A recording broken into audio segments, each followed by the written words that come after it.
Children of God, both Jews and Catholics hold the Sabbath as sacred, but they understand and live it in different ways.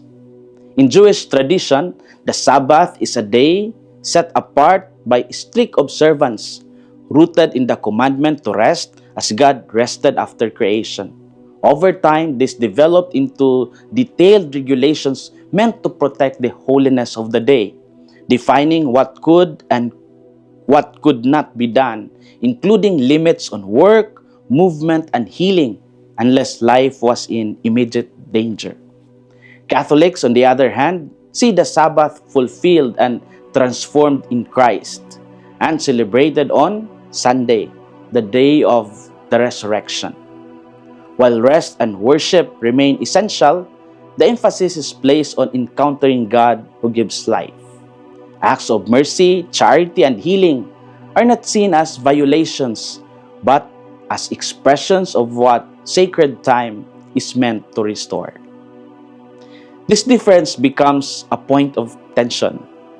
Jesus enters the synagogue on a Sabbath and encounters a man with a withered hand. Jesus healed him, to the scandal of the Pharisees, who then plotted to put Jesus into death. What then are our inspirations for today as we listen to this dramatic encounter? First, silence in the face of suffering can be a form of wrongdoing. Jesus notices that the man's condition is obvious. He needs help. Yet the religious leaders are watching closely, not to learn or to help, but as fault finders. Their concern is not the man's pain, but the possible violation of Jesus on this day of the Sabbath. The suffering person becomes secondary to rule enforcement. Refusing then to do good when one has the power to help is already a choice against life. This confronts us today. There are moments when doing nothing feels safe, correct, or compliant. Yet the gospel reminds us that indifference can wound just as deeply as direct harm.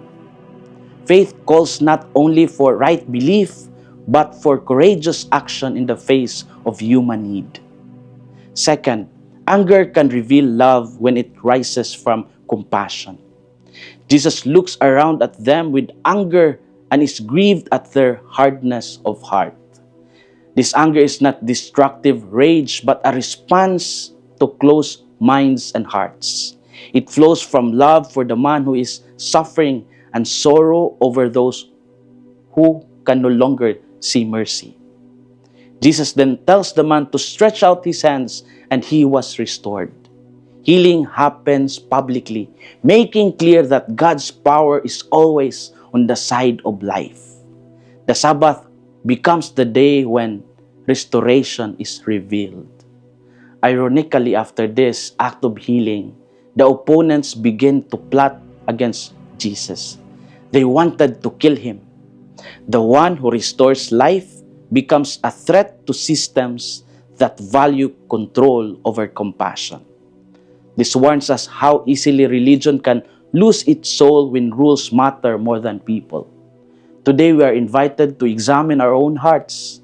Do we use principles to protect life, or do we hide behind them to avoid accountability?